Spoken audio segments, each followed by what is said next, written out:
A semana passada nós terminamos a leitura do interlúdio, né? Daquele texto que ficou entre o sexto selo, né, e o sétimo ali. E esse interlúdio, nós vimos que Deus selou os seus santos, né? E ali ele segurou um pouquinho alguns juízos, né? Calma lá, segura, deixa eu selar os meus. E aí a gente vai continuar então a leitura. Vimos também a semana passada sobre o santuário. Eu fiz um panorama desde o Éden, né? O desejo de Deus da habitação no meio do seu povo. Um belíssimo texto a semana passada da salvação plena de toda a criação. Deus vai tirar toda a hostilidade da vida, uma hostilidade interna e uma hostilidade externa, né? Não haverá fome, sede, nós vimos, nem calor causticante, quer dizer, toda a atividade climática e do mundo, né, da criação, que hoje é hostil, que engloba aí o quê? Os desertos, tsunami, vendavais, terremotos, toda essa hostilidade da criação que geme pela salvação, isso vai acabar.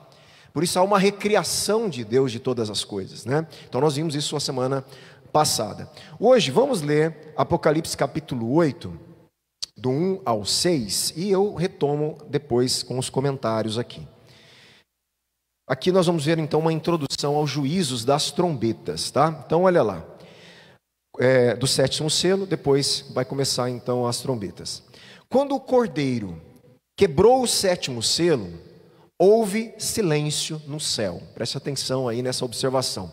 Durante quase meia hora. Então vi os 7 anjos que estão em pé diante de Deus. E lhes foram dadas 7 trombetas. Então 7 anjos em pé. Foi dado a eles 7 trombetas. Veio outro anjo e ficou em pé junto ao altar, com um incensário de ouro, e lhe foi dado muito incenso.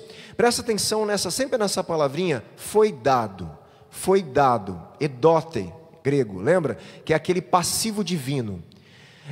Deus, não fala quem é, mas é sempre, todos os comentaristas entendem que é Deus que está nesse ato de dar aos anjos as trombetas, de dar ao outro anjo o incenso. Esse foi dado, é Deus dando a eles coisas para que as coisas aconteçam. Deus está soberanamente por trás de todo o processo. Então isso chama, na teologia a gente chama passivo divino, tá? Em Apocalipse. Então foi dado muito incenso para oferecê-lo com as orações de todos os santos sobre o altar de ouro que está diante do trono. Da mão do anjo subiu à presença de Deus a fumaça do incenso, com as orações dos santos. Então o anjo pegou o incensário, encheu do fogo do altar e o atirou, jogou na terra. A hora que ele fez isso, houve trovões, vozes, relâmpagos e terremotos. Então os 7 anjos que tinham as 7 trombetas se prepararam para tocar as trombetas. Então vamos devagar hoje, nós vamos, esse pedacinho, nós vamos conversar um pouquinho sobre ele, eu vou ler algumas anotações, comentar com vocês aqui. Então preste atenção nos comentários antes da gente voltar à leitura. Lembra que nós estamos aqui falando de um rolo, um pergaminho, selado com 7 selos. Essa é a visão que João está tendo. Nós vimos a abertura do primeiro selo, do segundo selo, do terceiro, quarto, quinto, sexto selo. Teve um interlúdio, agora o sétimo selo está sendo mencionado. O que acontece? Cada selo liberou acontecimentos de juízo de Deus, mas eles não são o conteúdo do rolo. O rolo não foi nem aberto. Ele ainda está selado, tem um último selo, para o conteúdo do selo ser revelado. Então os selos são aqueles julgamentos preliminares, que têm a ver com as trombetas e as taças depois, mas eles estão antecipando o conteúdo do selo. São a quebra do selo, são a dignidade do cordeiro, quebrando cada selo e mostrando o que estava acontecendo até esse pergaminho ser aberto e o conteúdo. Lembra que João chorou quando ninguém era digno de abrir os selos? Quando ele olha e ele fala, mas ninguém é digno de abrir o selo. Por que ele chora? Ele chora ali Por quê? Porque ele queria conhecer o conteúdo, foi prometido a ele. E ele chora uma decepção até alguém falar: o cordeiro é digno de abrir o selo. E ele começa a abrir o selo. Nós estamos então nesse processo, né? Então o conteúdo do selo, daqui em diante, ele vai ser desvendado. E esse conteúdo ele vai ser desvendado aonde? Nas trombetas e nas taças. Já não é mais preliminar, faz parte dessa abertura. Abriu, aí começa então o conteúdo dos selos. Os juízos das trombetas, eles formam então o centro, né, dos 3 blocos de juízo. Então, 3 blocos de juízo. Nós tivemos 7 selos, 7 trombetas, nós vamos ler, e 7 taças. Então, são 3 blocos, cada bloco com 7 etapas de juízo. As trombetas, elas estão então no centro desses 2 blocos, o primário e o outro que finaliza então esse período aí, né? Os selos são juízos preliminares, como a gente está falando. E eles exploraram, não sei se vocês lembram, a condição depravada da humanidade. Deus entregou a humanidade aos seus desejos da guerra, lembra? Da conquista, representado nos cavaleiros e tal. E aquilo vai trazendo então juízo sobre a terra. Os santos recebem selo, foram selados, não foram? No interlúdio? Então eu estou só relembrando aqui, os santos selados, protegendo da ira de Deus e dos juízos de Deus.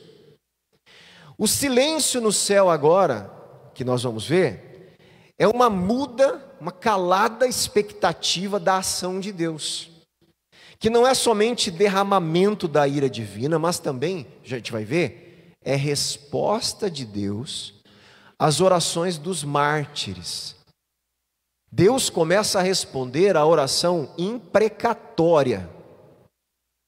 Vocês lembram que são as orações imprecatórias? Eu li dos salmos imprecatórios, né?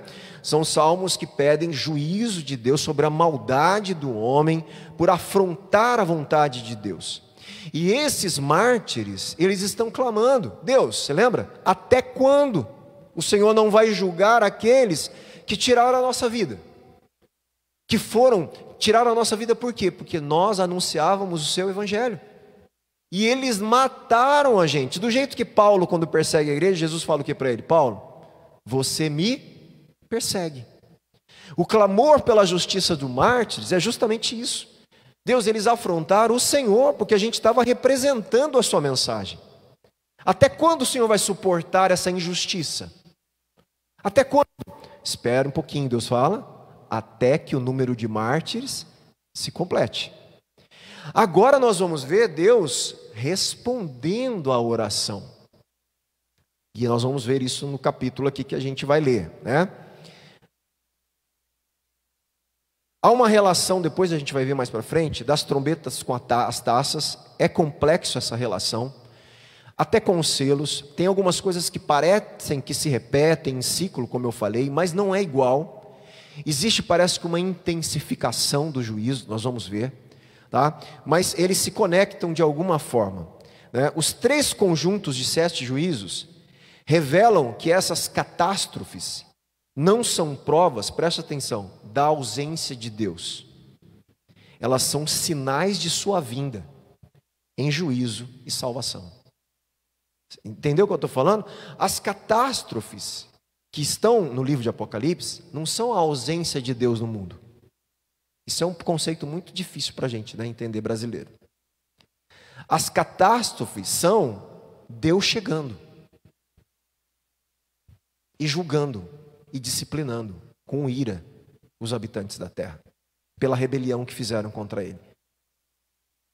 Então, é uma coisa esquisita às vezes, nós temos que entender isso, porque às vezes acontecem algumas catástrofes no mundo, e nós estamos às vezes pedindo, e nós temos que pedir por compaixão do ser humano. Essa eu acho que é uma questão difícil da gente lidar, porque o equilíbrio nisso é muito difícil, né? Por exemplo, quando acontece um tsunami, a primeira reação nossa como cristão é exercer amor, compaixão, estender misericórdia e ajudar. Essa é a primeira reação que Jesus espera de nós. Ao mesmo tempo, coisas nesse sentido podem ser juízos de Deus. E é difícil falar isso para a humanidade, para as pessoas. E talvez, não sei se tenhamos que falar, porque é uma coisa deles com Deus. Mas o que nós temos que entender é que as catástrofes não são a ausência de Deus em Apocalipse. É o contrário, é Deus chegando. É o escatom chegando. É Jesus vindo, é antecipando. Eu estou chegando e estou chegando com ira, justiça e salvação. Salvação para aqueles que creram, juízo e ira para aqueles que não creram e que foram contra a minha igreja. Então o Apocalipse traz essa tensão difícil, né, para a gente, ao lidar com algumas coisas na mentalidade às vezes que a gente tem, né, como ocidentais e tudo, né? Mas nós não podemos negar o que a Bíblia traz de informação para a gente. E a gente tem que lidar de forma equilibrada, né? Agora, a questão que eu vou tentar fazer esse contraponto, equilíbrio aqui, é que nós como cristãos não temos que ficar, né, como alguns cristãos fazem por entender isso, eles jogam peso e punição ainda mais nas pessoas. Na verdade, a nossa reação é do amor, da compaixão, da ajuda, é Deus quem está lidando com eles. Por isso que ele fala, a vingança é minha, não é de vocês. A vingança não é nossa. O que nós temos que mostrar para eles é o amor, o evangelho, o perdão, a graça, a ajuda, que Deus que trate deles. Eles que entendam, né, a disciplina de Deus e que se voltem para Deus, confessando os seus pecados. Então nós temos que tomar cuidado, porque senão a gente vira, né, tiranos contra as pessoas e a gente não se compadece do sofrimento de outras pessoas. Você vê que é uma tensão difícil? Ao mesmo tempo que Deus pode estar corrigindo, nós podemos nos compadecer. É mais ou menos assim. Deixa eu tentar trazer isso para dentro de uma família, é mais fácil a gente entender. É a mesma coisa eu, né, a Simone e meus filhos. De repente, um dos meus filhos faz arte, né, pequenininho lá, e eu vou lá, pego um chinelo e dou uma chinelada na bunda dele. Aí o meu outro filho começa a zombar, tá vendo? Qual que é a minha atitude? Gostar disso? Não. Eu não vou ficar feliz com o outro zombando do outro que está apanhando. Eu não vou ficar feliz do outro, tá vendo? Você merece, é isso mesmo. Não, eu queria que o outro se compadecesse. Eu queria que ele falasse para o outro, né? Pô, não faz isso não, né? Ó, o pai está te corrigindo que ele te ama por causa disso aqui. Não é isso que, como se a gente colocar dentro do ambiente familiar, não é mais ou menos isso que a gente espera? Você não espera que o teu outro filho vá lá e condene o outro. Se a gente pega essa dinâmica familiar e joga para Deus como o pai de todos, e que disciplina os filhos que estão fazendo coisa errada, os que estão fazendo certo também não podem, tá vendo? Deus está te arrebentando, você merece. Não, nenhum pai quer isso. É o contrário. Pô, Deus ama muito você, Ele está te chamando para Ele. Reveja a tua vida, vê o que você precisa. Você percebe que essa dinâmica é uma dinâmica de amor. Todos esses juízos, por mais que sejam duros e horríveis, ao ponto de alguns quererem se esconder, lá no fundo nós vemos que por trás Deus sempre queria dar a chance do arrependimento. É porque o ser humano se endurece, fica obstinado, pesa, né? E aí esse é o grande problema. Deu para entender isso aí, essa colocação que eu fiz? Eu acho que esse paralelo ajuda a gente a entender como a gente se comporta diante de situações que parecem que são, poxa, mas isso parece tanto, né, que Deus está disciplinando aquelas pessoas, tá, mas qual é o seu papel? Não é disciplinar, o papel é dele. O teu papel é ser o irmão mais velho, o irmão que está fazendo o correto, de amá-lo, ensiná-lo a caminhar com ele, falar, olha, o nosso pai nos ama, vamos caminhar junto, porque esse caminho não é legal para você. É o contrário, é a graça de Deus sendo estendida, né? Então, a correção não está na nossa mão. A justiça não está na nossa mão, na mão dele. Tá? Isso é importante, esse equilíbrio, gente. Para a gente não desequilibrar para um lado, como que se um Deus bonzinho demais, que não disciplina ninguém, como o povo do mundo hoje quer, com esse tipo de Deus, né? Deus é amor, né? Tem uns ditados por aí, não tem? Deus é amor, não é padrasto. Deus, como que se Deus não se ira, Deus não tem justiça. Não, Deus tem a disciplina e correção, e às vezes são duras. Mas, ao mesmo tempo, Deus disciplina e tudo, mas então Ele está odiando, Ele está... Não, também não, aquilo lá era para ofertar graça, arrependimento, retorno. Então esse equilíbrio, né, desse atributo de Deus, amor e ao mesmo tempo justiça, ele é importante, esse equilíbrio, muito importante na teologia, né? Porque o Deus bíblico, Ele é amor e Ele é justo. Essas duas características de Deus, elas andam juntas, uma coisa não anula a outra. E em Apocalipse a gente vê isso bem claro acontecendo, né? Óbvio que em Apocalipse existe um escatom, uma ira de Deus dos finais dos tempos, que Deus está retendo, né? Deus está retendo, esperando as pessoas se voltarem, ouvir a igreja, pregação. De novo, assisti essa semana agora um missionário que chama Chileno Vergara, se você quiser seguir ele no Instagram. Ele morou alguns anos em alguns países no Oriente, e países de perseguição, então ele tem muito contato com a igreja perseguida dessa região, Paquistão, da Índia, Afeganistão, esses lugares, né, mais difíceis ali. E ele soltou um vídeo de um jovem, que a mãe gritando por justiça. Eles conseguiram gravar e soltar isso, né, na rede, conseguiram fazer isso, porque o governo ali chicoteou um menino, um rapaz, da idade talvez do Davi, mais ou menos, ali tem, eu acho que com seus 18 anos, 19, por acreditar e confessar e estar pregando Jesus. E aí ela ergue a camisa dele, com todos os vergões do castigo que fizeram, e a mãe clamando na língua deles, mas o Vergara, ele entende ali, né? E aí ele clamando justiça e falando, gente, olhe para nós, né? São nossos irmãos. Aí o Vergara faz uma pergunta embaixo. Gente, eu não sei se é a palavra que eu usou, mas ele foi mais ou menos assim: quem são nossos heróis? Os pastores da mídia do Brasil ou um jovem que está sendo torturado por pregar o evangelho? Esquecido pela igreja, abandonado por nós. Então dá aquela cutucada na gente. Por quê? Porque nós, essa igreja brasileira, a gente quer estrelas, né?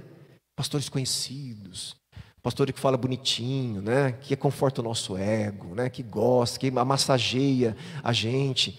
E nossos irmãozinhos estão lá pregando o evangelho. Um jovem, desconhecido, anônimo, ninguém sabe o nome, sendo tolhido, né? Sendo ali açoitado por causa de Jesus, porque está pregando o evangelho. Se eu não me engano, é no Paquistão. Então, essas coisas, Apocalipse nos faz refletir. Porque é justamente quem está diante do trono lá, a multidão, foi aqueles que foram arrancados da grande tribulação. Eles chegaram da tribulação. Eles chegaram ali e muitos morreram. E muitos deram a sua vida pelo evangelho, né? E eu sempre falo isso, e falo, graças a Deus, no Brasil não tem isso. Nós temos um privilégio de estar numa terça-feira à noite, com as portas tudo abertas aqui, pregando, e ninguém vai incomodar aqui a gente, gravando uma live. Nós ainda temos esse privilégio. Até quando, eu não sei, se é que não vai ter, eu não sei, mas hoje nós temos. Se você sair daqui num vizinho seu e falar de Jesus, ninguém vai te falar nada. O vizinho pode só não acreditar ou não dar bola, mas não tem hostilidade nenhuma contra nós. Nós estamos ainda num país livre, apesar de rumores e coisas que a gente está, né, com tensões aí, que podem, obviamente, dificultar algumas coisas da igreja. Mas ainda estamos aqui, Penápolis aí, estamos com a porta aberta, entra quem quer, ouve, fala, tudo isso que eu estou falando, está ao vivo ali. Nós estamos pregando o evangelho, falando da Bíblia, falando da ira de Deus, da justiça, do amor, e eu não vou ser açoitado por causa disso hoje. Então, isso é uma graça de Deus para a igreja brasileira. Até quando, né, vamos não valorizar isso? Entende o que eu estou falando? É uma reflexão, né, sempre, né? Vamos a mais um pouquinho aqui. Tem um outro teólogo que ele observa que na apocalíptica judaica predominam duas metáforas, né, que a gente está vendo aqui. A sala do trono o tempo inteiro, né? A sala do trono é uma metáfora, gente. O Império Romano, né, os gregos romanos, o pessoal da Ásia, das igrejas, eles entendiam que o lugar de poder maior é a sala do trono do imperador. Então ele está sempre fazendo um contraponto do império. O trono verdadeiro, a sala do trono que domina o universo verdadeiro, não é o do Império Romano, é o trono de Deus. Então, por isso João é levado a um ambiente que contrapõe ao centro de poderio romano, que é um trono, que é um lugar, né, de sala de trono, onde tem tudo aquilo que você vê mais ou menos em filme do Império. Tem alguém que está servindo, tem alguém que está cantando, não tem? Tem o cara servindo os copeiros lá, tem todo mundo servindo um banquete, tem o povo que está servindo o rei lá, né? E todo mundo ali cantando para ele, né? Por quê? Porque acontece toda essa corte ali acontecendo em volta do trono. E na verdade, o que o Apocalipse fala? Com quem está o poder? Quem domina o universo? Não é o imperador, é Deus. É ele. Quem está sentado no trono? Deus e o Cordeiro. A ele pertence todas as vezes, né? Poder, riqueza, sabedoria, tudo que o Império Romano achava que era deles. O imperador achava que tinha toda a riqueza, todo o poder, toda a sabedoria, né? Tudo, toda a glória, toda a honra. E o Evangelho vem subverter essa noção de poderio humano e de reinado humano e fala: não, vocês vão prestar conta ao verdadeiro Rei dos Reis e Senhor dos Senhores. É a Ele a glória, o trono, o poder, a riqueza, a sabedoria, e outra, é pelos séculos dos séculos, eternamente. Esse é sempre o impacto, né, do trono que Apocalipse está trazendo. O templo celestial também com seu altar, a gente vai ver nesse texto. Ambas são utilizadas em Apocalipse, né? Além disso, a adoração, né, por todo o livro produz, gente, a adoração no livro, olha que interessante, produz juízo e alegria. Você entendeu? A adoração no livro, ela produz juízo, mas ela produz alegria. Então é óbvio que produz juízo para alguns, mas alegria para os salvos. Aqueles que estavam festejando ao redor do trono, a multidão, estavam em profunda alegria. Mas enquanto a adoração acontece, de repente vem um selo aberto e o juízo é desencadeado. Olha que coisa, né? Portanto, o juízo contra os inimigos de Deus proporciona a mesma adoração. Alguns estão adorando a Deus pela salvação e adorando a Deus pelo juízo. Então esses juízos catastróficos são motivo de adoração a Deus. Isso que a gente às vezes não compreende. Por quê? Porque é a justiça de Deus sendo manifesta. Deus respondendo, né? Aqui as orações dos santos por justiça são colocadas diante de Deus e produzem juízos. Deus garante ao seu povo que ouve as suas orações e age em resposta a elas, ainda que seja em seu próprio tempo, não no deles. Deus faz no tempo dele, do jeito dele, não é no nosso tempo nem do nosso jeito. Isso a gente viu ali na hora que os mártires estavam orando. Volta para o versículo 1. Quando o Cordeiro quebrou o sétimo selo, houve o que no céu? Silêncio durante quase meia hora. Esse é um evento surpreendente no céu, né? Ali, porque em nenhum momento tem silêncio no céu até agora. Tem trombeta, trovão, relâmpago, adoração, cântico, né? Em nenhum momento. Esse é um momento que reina um silêncio profundo, de um temor profundo, de uma reverência profunda no céu. Silêncio, né?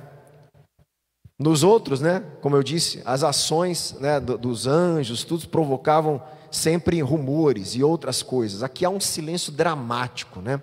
A razão para esse silêncio, para você ter uma ideia, eu não vou falar porque é muito longo.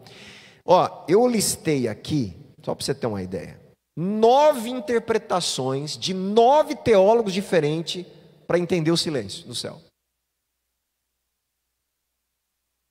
Dentre esses 9, eu escolhi o que mais para mim faz sentido. Peguei 2 e vou passar para vocês. Para você ver que tem coisas na Bíblia que não são muito claras, né? Porque nós podemos perguntar, por que o silêncio no céu, agora? E eles perguntam, aí um começa, isso aí é porque, olha lá, começa, para que as orações do povo de Deus possam ser ouvidas.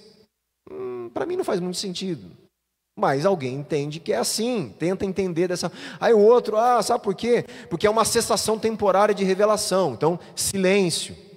Não, mas está acontecendo um monte de revelação, então acho que não faz. Você percebe como eu vou fazendo? Acho que não faz tanto sentido. Eu preciso, por exclusão, e falando, peraí, não cessou a revelação, então não é um silêncio de revelação. Deus precisa silêncio para ouvir? Não, mas talvez lá poderia ser simbólico como as outras coisas, e eu começo a olhar o que os teólogos falam, e eu tenho que escolher algo que melhor para mim, né, para passar para vocês. Mas eu estou citando aqui, tem 9 interpretações diferentes para responder o que é esse silêncio. Dentre esses, eu vou ler 2. Um dos teólogos aqui diz assim, que esse silêncio é uma expectativa intensa da intervenção de Deus, formando uma breve interrupção entre os ciclos, né? Entre o primeiro ciclo, que são os selos, e os outros 2 ciclos. Então, para esse teólogo, é uma profunda e reverente expectativa, como que se assim, vamos ver o que Deus vai fazer. E todo mundo se aquieta para o que vai começar a acontecer, que é o pergaminho sendo aberto. Então, essa é uma interpretação, é interessante aqui, eu vou falar por quê. A outra, que também é interessante, talvez as duas se completam, você percebe? Ele acrescenta aqui uma teoria que é interessante, que é a seguinte, olha que coisa, visto que os sacrifícios sacerdotais, lá no Antigo Testamento, eram oferecidos em silêncio, isso pode explicar o silêncio aqui. Por quê? Porque nós vamos ver que está acontecendo uma ação sacerdotal dos anjos com o incensário. Do jeito que a ação sacerdotal no Antigo Testamento era feita em silêncio, o silêncio ali é feito para justamente mostrar que existe uma ação agora sacerdotal dos anjos, que todo mundo tem que ficar em silêncio. 2 interpretações que fazem sentido. Talvez juntando as duas, a gente pode entender que é mais ou menos o que está acontecendo ali, ou explicando esse silêncio. Então olha lá, tal silêncio contrasta, né, o tempo com o barulho que a gente está vendo de adoração o tempo inteiro, do capítulo 7, né, depois as trombetas no capítulo mais para frente, versículo 7, 6 e 7. Mas por que no livro isso ocorre só nessa passagem? Porque em 8, de 1 a 6, apresenta um sacrifício real com o incenso e as orações dos mártires. Essa é uma hipótese interessante e até mesmo provável. Os autores do Antigo Testamento compreendem o silêncio como uma expectativa da ação iminente de Deus. Em silêncio, porque Deus vai agir. Então, quieto, espera Deus começar a fazer o que Ele está prestes a fazer.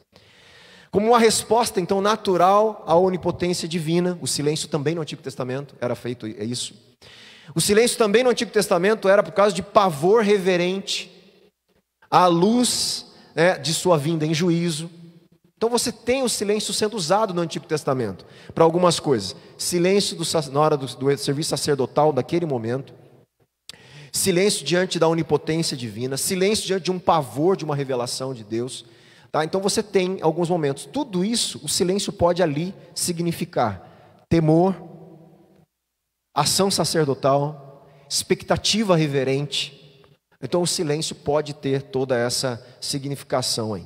Essa opção apresenta um pano de fundo mais natural para o silêncio, segundo aquele teólogo que eu tenho falado, o Osborne, que é a referência, né, do comentário. Todos no céu estão em uma intensa expectativa, enquanto aguardam as últimas ações de Deus, conduzindo a história para o fim. E os pecadores estão em silêncio por causa do quê? Do juízo iminente. Então os salvos em silêncio, porque a história está chegando no fim, o conteúdo do fim está sendo revelado. E os outros, por causa da ira, que também é iminente. Então um silêncio provavelmente de pavor, né, de um profundo pavor ali. Então é uma explicação, como eu disse, faz sentido para mim, mas tem outros teólogos que trariam algumas outras. Mas dentre elas, acredito que essas aqui, dentro do contexto, faz muito sentido, tá bom? Versículo 2: Então vi os 7 anjos que estão em pé diante de Deus, e lhes foram dadas 7 trombetas. Estamos uma vez mais, né, na sala do trono. Lá no capítulo 4, os 7 anjos em pé também diante do trono, associados com um círculo, lembra? Dos seres viventes, anciãos, anjos, né? De novo, nós estamos no trono. Esses anjos recebem aqui 7 trombetas. O que os torna, o que os trombetas significavam? Arautos do rei, anunciadores, proclamadores de um rei. As trombetas, elas anunciavam algumas coisas. Eu vou ler aqui para vocês algo muito interessante. Olha que interessante aqui. As trombetas eram, aqui é contexto histórico, para você entender o valor simbólico das trombetas. As trombetas eram usadas não somente em tempos de guerra. Então, elas eram usadas em tempos de guerra. Eles tocavam trombetas quando ia iniciar a guerra, para algumas questões dentro das articulações estratégicas de guerra. Então, o povo judeu tocava as trombetas. Também foi usado a trombeta na consagração do templo. Então, tocou trombeta lá para consagrar o templo. Tocou trombeta também na entronização de rei em Israel. Tocou trombeta também, e nos salmos de entronização, na adoração a Yahvé. Trombetas eram tocadas antes do sacrifício do holocausto no altar. Nós vamos ver aqui que tem um altar. Então você percebe que o Antigo Testamento ele dá todo um pano de fundo, para o que está acontecendo ali. Também se tocava trombetas nas festas. Todas as festas religiosas tinham toques de trombetas, até hoje, Também toca-se trombeta até hoje em convocações para o arrependimento. Por exemplo, no dia, uma vez por ano, chamado Yom Kippur.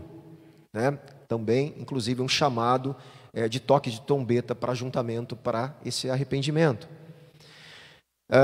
Trombetas são tocadas também quando a arca foi levada para Jerusalém. No dia a dia judaico, olha que coisa que interessante, havia pelo menos 21 toques de trombetas no templo, diferentes. Então o sacerdote lá, os tocadores de trombeta, eles tinham que saber tocar a trombeta de 21 maneiras diferentes, cada uma delas significava uma coisa. Então, quando você ouvia, você falava, tá, é para fazer isso, tá a oração da tarde. Tá tocando por causa do sacrifício do local. Não, tá tocando para a festa tal, tá? Eles identificavam todos os toques. Então, a trombeta era sempre um chamado, um anúncio que algo está prestes a acontecer e que produz o que na gente? Produzia neles? Um comportamento. Uma atitude que era adequada àquele toque daquela trombeta. Quando as trombetas estão tocando em Apocalipse, Deus quer a atitude adequada de cada um de nós. Então, olha como faz muito sentido. 7 sacerdotes tocaram as trombetas na queda de Jericó, lembra? Quando eles tocaram, 7 juntos tocaram. Na chegada da arca de Jerusalém e na consagração dos muros de Jerusalém. Então tem trombeta para todo lado, que com significados importantíssimos ali no Antigo Testamento. Então, em um paralelo, ao Antigo Testamento, na aparição de Yahvé diante de Israel no Monte Sinai, olha que interessante, lemos lá em Êxodo 19:16, no terceiro dia ao amanhecer, houve trovões. O que teve lá no trono? Várias vezes. Trovões. Relâmpagos, também teve lá relâmpagos. Uma nuvem espessa, nós vamos ver agora fumaça. E ouviu-se o soar de uma trombeta muito forte. Isso lá no Sinai. Então você percebe que o Sinai era o céu descendo para a terra. Eu não citei isso da outra vez. O Sinai também é Deus trazendo um pedacinho do trono dele no monte. Porque aonde tem trovão, relâmpago, lá no trono de Deus. Ele desce no Sinai. A glória de Deus invade a humanidade. Os montes eram um lugar de habitação na cultura do Oriente Próximo, de divindades. Deus escolhe um monte, se faz presente para o seu povo, manifesta a sua glória.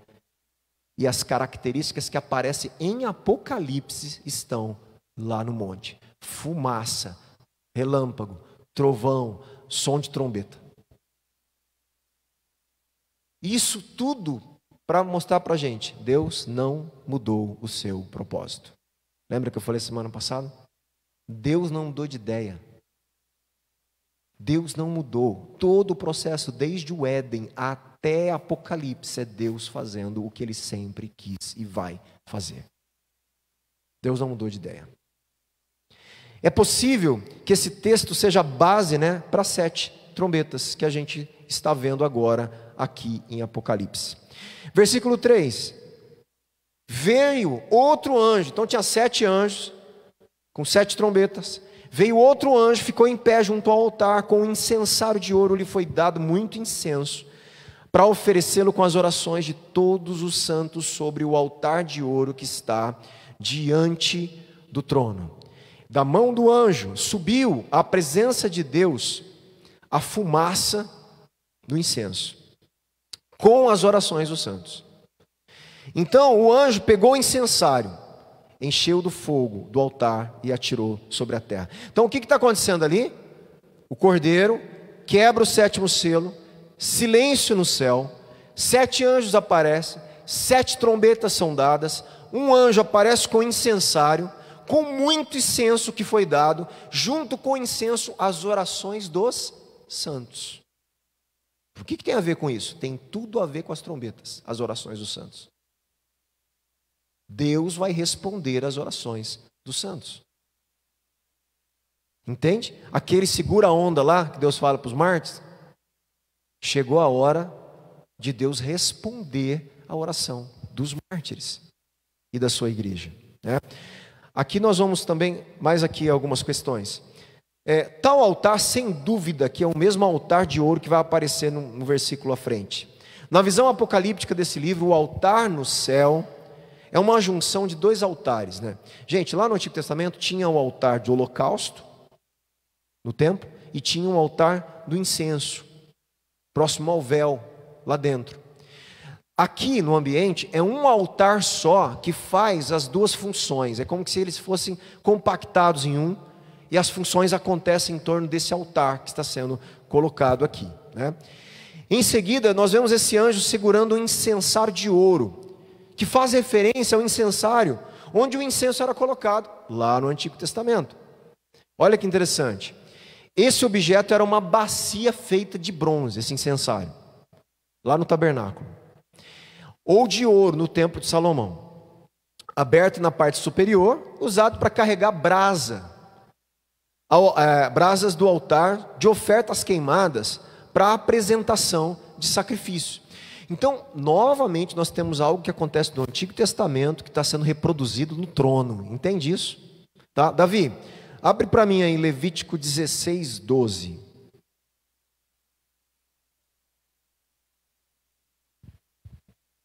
Só para a gente ver isso aí no texto bíblico, ó.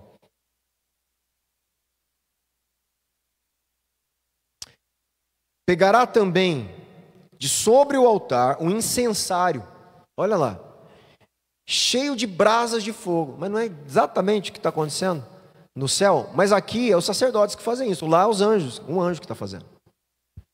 Então o anjo está fazendo função sacerdotal, entende? É um anjo com função sacerdotal ali. Diante do Senhor, e 2 punhados de incenso aromático, presta atenção, aromático, incenso aromático, fumaça, incenso aromático, lá no céu está acontecendo isso também, bem moído, e trará para dentro do véu. Porá o incenso sobre o fogo diante do Senhor, para que a nuvem do incenso, o que é a nuvem do incenso? A fumaça do incenso, cubra o propiciatório que está sobre a arca do testemunho. Assim Arão não correrá o risco de ser morto. A fumaça cobrindo o propiciatório é um ponto ali também de proteção para o sacerdote não ser morto. Vai vendo porque tamanha a glória de Deus, se fosse exposta de alguma forma, aquilo traria, o ser humano não suportaria. E Deus traz coisas para amenizar um pouquinho quem Ele é, a santidade, por causa da fraqueza do ser humano, que não suportaria a glória de Deus. Então Deus aparece ali em meio à fumaça. Porque se eu aparecer, não vai dar certo. Vai ser morto. Se eu expor toda a minha glória, nem para Moisés, Moisés, você vai ver as minhas costas, você vai ver um pedacinho da minha glória, da minha bondade, eu vou passar na frestinha ali, você dá uma olhadinha. Que se eu aparecer, você é fulminado, homem, não aguenta. Tamanha a glória, a santidade da essência desse Deus. Por isso nós chegamos a Deus através de Jesus. Senão seríamos fulminados.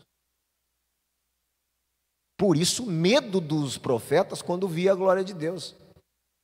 Você lembra disso? Hoje a gente, é óbvio que hoje a gente pode fazer por causa de Jesus, A gente clama glória, Deus, mostra a tua glória, E a gente quer ver mesmo, e Deus faz. Mas no Antigo Testamento, quando um profeta via a glória de Deus, primeira coisa é: meu Deus, eu vou morrer. A reação de Isaías: ai de mim, eu vou morrer, estou frito agora. Que homem ver a glória de Deus e permanece vivo? Quantos profetas falaram isso? Eles sabiam que a santidade de Deus fulminava a humanidade. Tamanha a glória, tamanho o poder, tamanho a essência pura desse fogo consumidor que é o próprio Deus. Então Deus tinha que sempre se apresentar mediando coisas, porque se ele se apresenta de forma pura, o ser humano se deteriora na presença dele, não suporta. Então Deus sempre vai colocando peças no templo, fumaça, fogo, trombeta. Deus vai colocando coisas para Elias lá, vento, não é isso? A brisa suave. Deus vai colocando coisas, olha, sou eu aqui.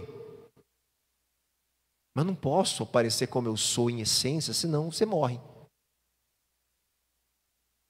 E agora pode chegar a mim, através de Jesus, em Cristo, pode vir. Jesus é a nossa proteção, justificação. Ele veste a gente, Ele revela o Pai, Ele revela essa santidade de uma forma que é suportável a nós. Então Jesus de fato é esse mediador, supremo. Essa era aqui uma prerrogativa zelosamente administrada pelo sacerdócio, levar o incenso. Aqui quem está fazendo é o anjo, Então o anjo como função sacerdotal. Junto com o incensário, Deus dá ao anjo o quê? Ele aparece com o incensário. Deus dá o que para ele? Lembra, hein? É dado, Nós sabemos que é Deus, mas a Bíblia fala que foi dado, Foi dado para o que esse anjo com incensário? Antes, que foi dado a ele o quê? Muito incenso, gente, está escrito aí? Foi dado muito incenso. Porque ele estava com incensário, não tinha nada. De repente foi dado a ele muito incenso. O incenso, então olha, nós temos o incensário como algo importantíssimo, o silêncio como algo importantíssimo. Nós temos o incenso, muito incenso sendo dado. Porque para que falar muito incenso? Para você ver o nível de significativo desse evento.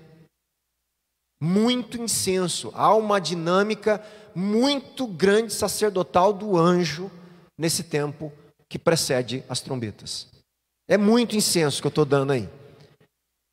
Eu estou me olhando agora para essa função e eu vou responder às orações dos santos, porque o incenso está sendo misturado com as orações. No Antigo Testamento, o incenso fazia referência a uma combinação de ervas aromáticas. Não vou falar aqui por causa do tempo, mas era uma mistura de várias ervas que fazia então uma fragrância que dava essa mistura do incenso. Era acrescentado também junto no incensário sal. Tem toda uma questão aí. Acho que vale a pena ler Êxodo 30. Aguenta só mais um pouquinho hoje, rapidinho para eu não precisar voltar semana que vem.